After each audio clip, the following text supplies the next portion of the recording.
Welcome to the OA-Dynasty Forum. Here at OA-Dynasty Forum, we talk about the process that is involved on every journey to success, and we're there to lay it all bare. Expect to be informed, transformed, and blessed as you come on this journey with us. Enjoy the journey.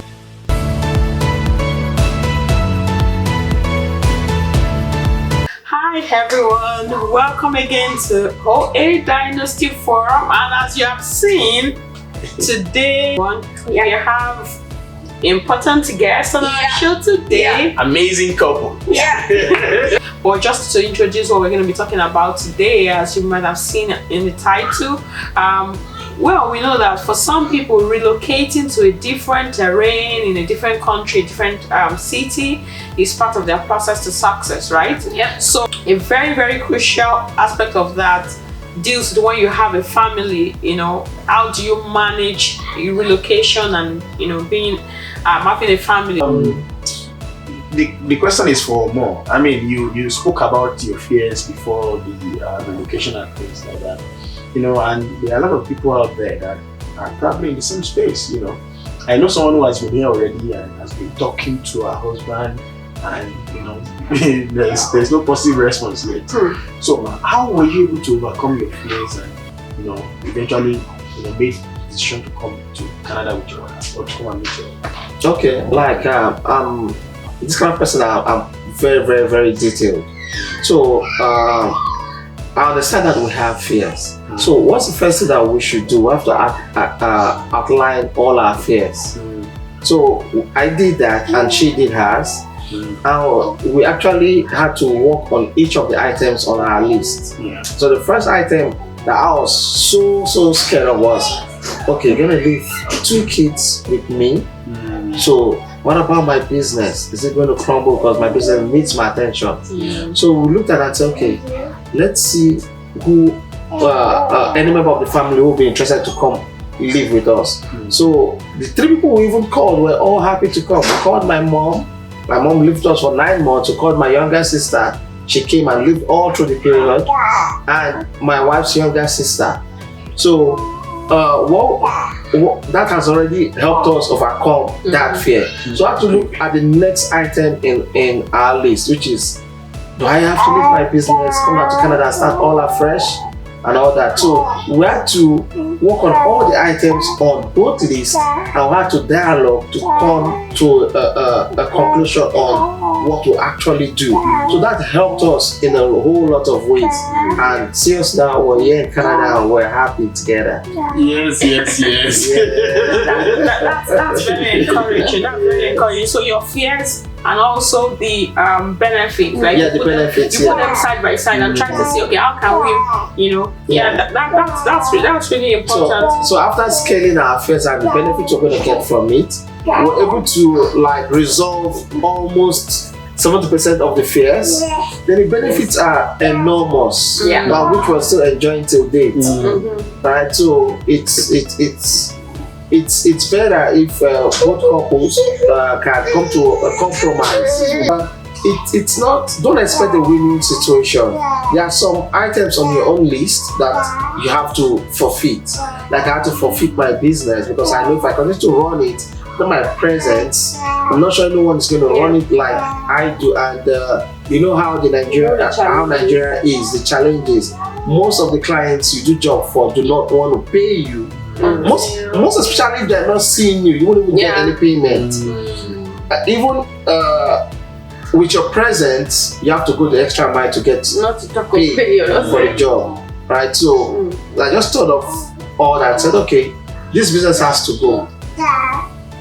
That was why it took me some time to be able to put everything in place, because I know I will be closing down the business. I had to try to get much fun so that when we come here we can have a soft landing.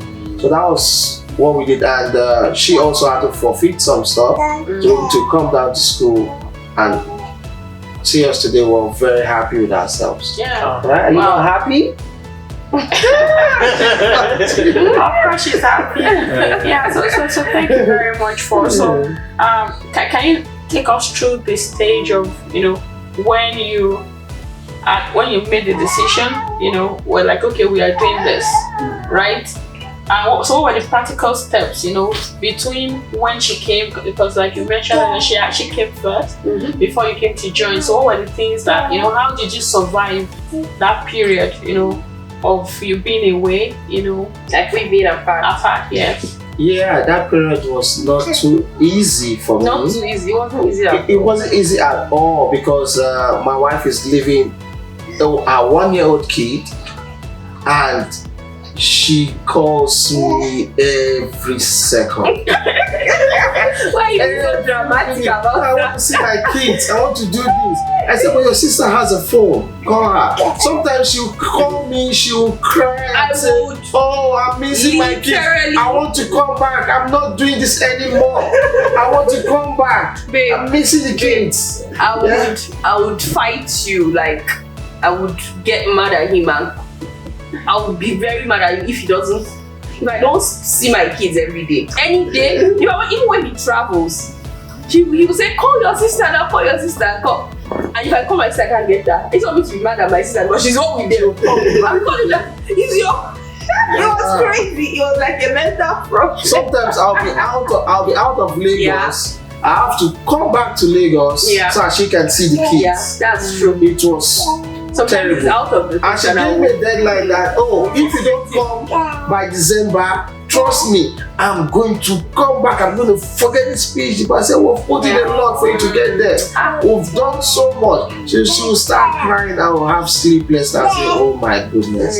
Was it I think that was actually the hardest moment. Was it a wrong decision? But most of the times I was always calming her down that, when we did our analysis, what we stand to You get. kept reminding me of the eyes on the goal. Yes. So you kept reminding me. I was done. Make sure that I she keeps her was done eye with this program. on the goal. Yeah. Because sometimes she gets distracted and what is in her mind. No, when I say you get distracted, you know that It's not really bad. you always want to see your kids. It was Forgetting hard. about, like, she was ready to forfeit her PhD program just to be with her kids. We have to. And I understand that. Especially you understand Yeah. that. I understand that. And sometimes she cries for 1 hour and she wants me to be on a video call seeing her crying. That's not true. She will just call me and she won't say a word, she'll just start crying. I have to be there watching her cry. So everything's gonna be fine without me knowing what's even wrong. So I understand When I came, for the first 3 months, I don't think I missed any day not crying. Wow. I think I cried to sleep every night at least for the first 3 months. Then it took me a lot of time, a lot of getting into my, the lab work that actually brought me a lot of, you're expecting another baby, so you have to, I would cry every day. I was so dramatic about it, I would cry every day, call him. But it took us a lot of calls to stay connected. It took us a lot of, I wanted to see it wasn't even easy for me. I was missing my wife too. But sometimes she calls me and says, you're not even missing me. I was like, do you want me to start crying? You know that I miss you. I do miss you, but I can't just start crying, but I do miss you. But I feel maybe she wants me to be so emotional. No. So, because I have, like you said, I called you. So maybe I was expecting him to call me. So he gets busy work. I'm like, is he even thinking about me? It's just a lot of ups and I think people should actually brace up for this kind of thing, especially if you're leaving family, you're leaving your husband. I don't know how close you are with your husband, but my husband, from when we started dating, we were so close. I didn't even think I was going to cope without him. We always see every day, except for days that maybe he's offshore, he's working. There are sometimes he's offshore, he travels. But all through while we were, in fact, if I'm traveling, because I schooled in the north, that's in Maiduguri. Even if I'm coming to Abuja, he will drive me. He will. If I'm coming to my parents' Abuja, he will drive me. If I'm going to my friend's traditional wedding, any village, any bush, he will drive me. So we saw every single day. We're not living together, but we saw every single day, right? So I was so dependent on him. I didn't think I was going to cope. When I came, oh my goodness. So I would that was still part of my fear. I feel he didn't know how be able to take care of herself. I was like, I'll take care of myself. Yeah, but you won't be able to cope.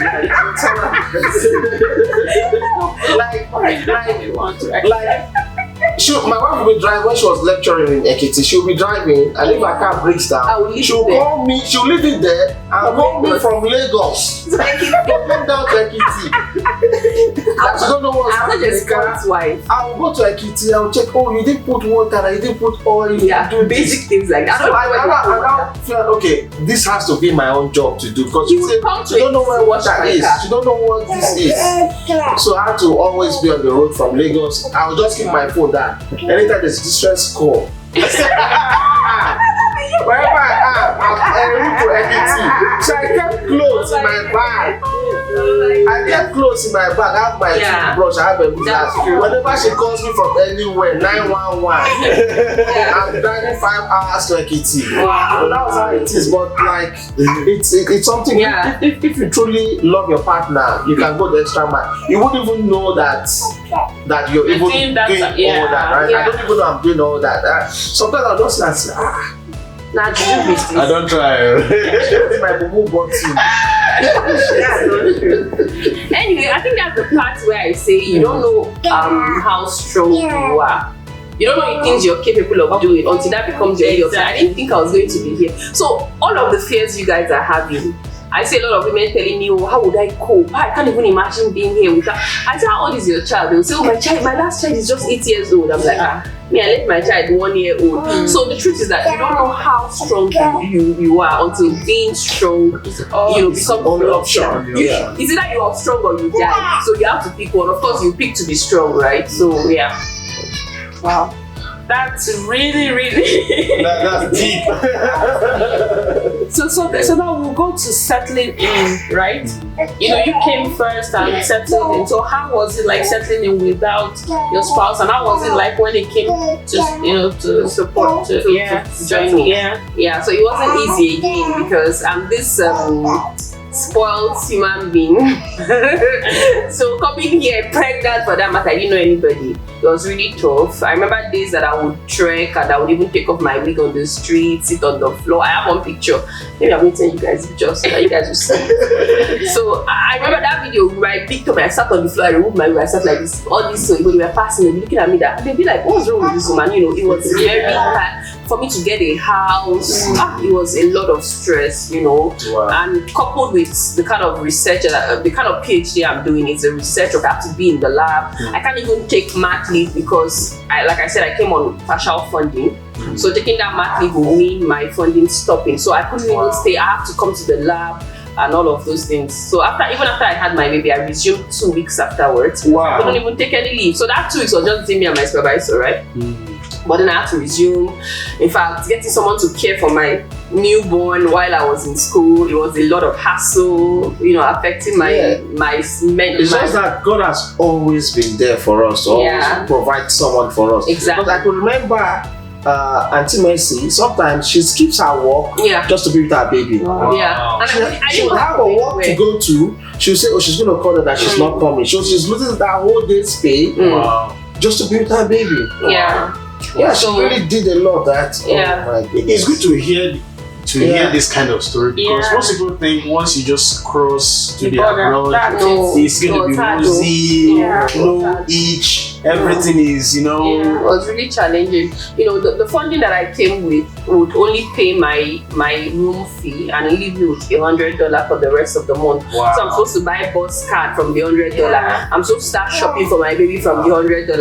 I'm supposed to pay, whatever extra bills that I needed. Because like I said, it was partial cost. So my husband will send me money from Nigeria, and the exchange rate doesn't even make it. Yeah, it doesn't make it. So he send me all of this plenty money, and when I change it, I'm just like, in fact, that didn't fail to be fire. The days that I'm frustrated, I'm like, why are you sending me this amount? He's like, the money I sent you? I'm like, because I've changed it and it's small. I'm like, okay, it's just all those different. So it was tough. And I couldn't walk again because, like I said, I came in pregnant. Who wants to hire a pregnant woman? So thanks to God for the skills that I have. And guys, this is the point where I would say, get a skill. If you know ahead of time that you're going to be coming to this place, even if you're not using it, even if you're not commercializing the skill for your own benefits, right? So just learn skills like hair dressing, haircuts, makeup, all those basic skill, but you don't know where you're gonna need them. I didn't know I was gonna need them at that point, so it was something I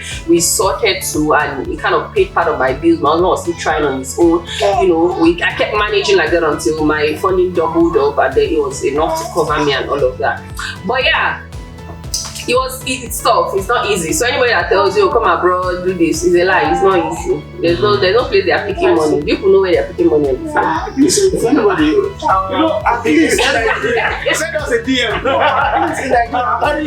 I'll pick 1,000 naira more than 5 times. I've not picked even $1 before. So guys, there is no free money anywhere, right? So you have to work for all of your money. And coming in as a student, it wasn't, even if you're coming in as a residency of whatever country you're going to, right? It's not easy anyway. It's a process, right? It's a process. You have to put in a lot of work. It's just like garbage in, garbage out. Put in a lot of work, and then trusting that God will make everything work out. So yeah, my husband had more of a soft landing compared to me, because at least someone was there. So if you know someone wherever you're going to, they'll give a bit of soft landing. That doesn't mean that he didn't have his challenges when he came. Oh, trust me, he had his challenge, and he's even still finding his feet. This is how many years down the line. Every day people are finding their feet. It's not a 1 year thing or 1 month thing. You want to keep developing, right? So yeah. I mean, it's good to hear this interesting story, and your story is actually very inspiring. I have to give kudos to you guys, because I haven't thought about it this way, because sometimes you may be myopic until you see someone who has actually passed through that kind of situation.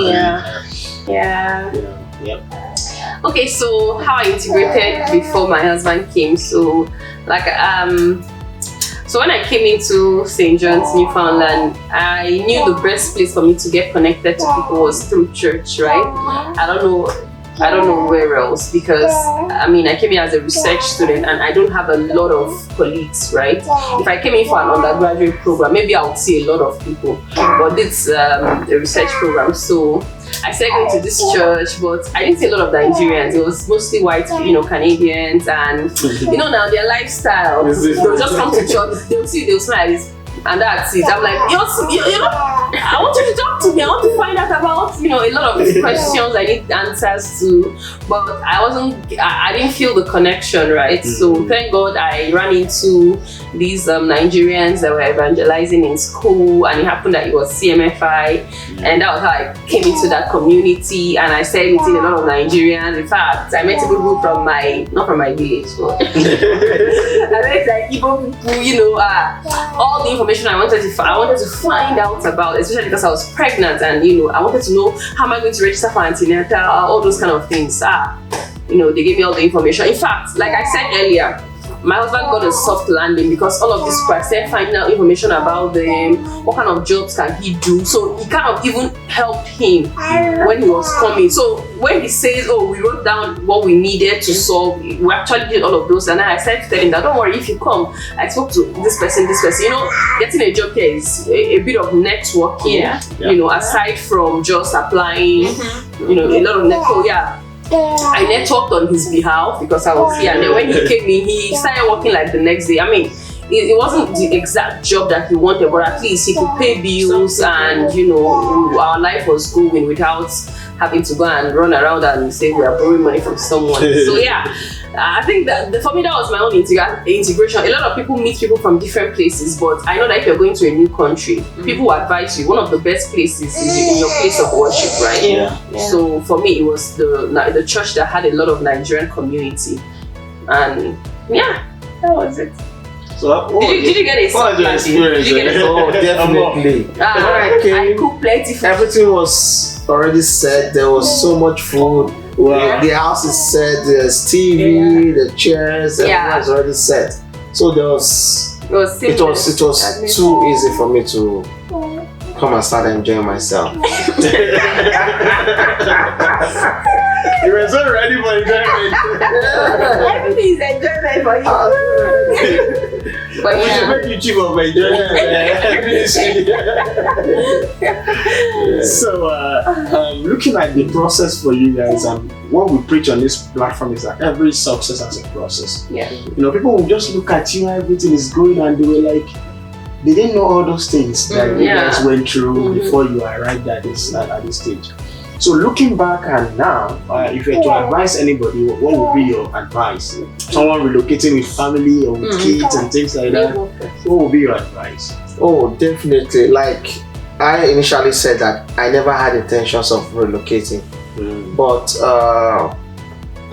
my advice for anyone who intends relocating is, first of all, ensure you trust your partner to give to that trust actually builds the confidence in them, and also always try to do not leave any situation pending.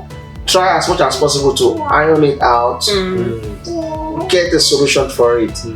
One person has to sacrifice whatever for.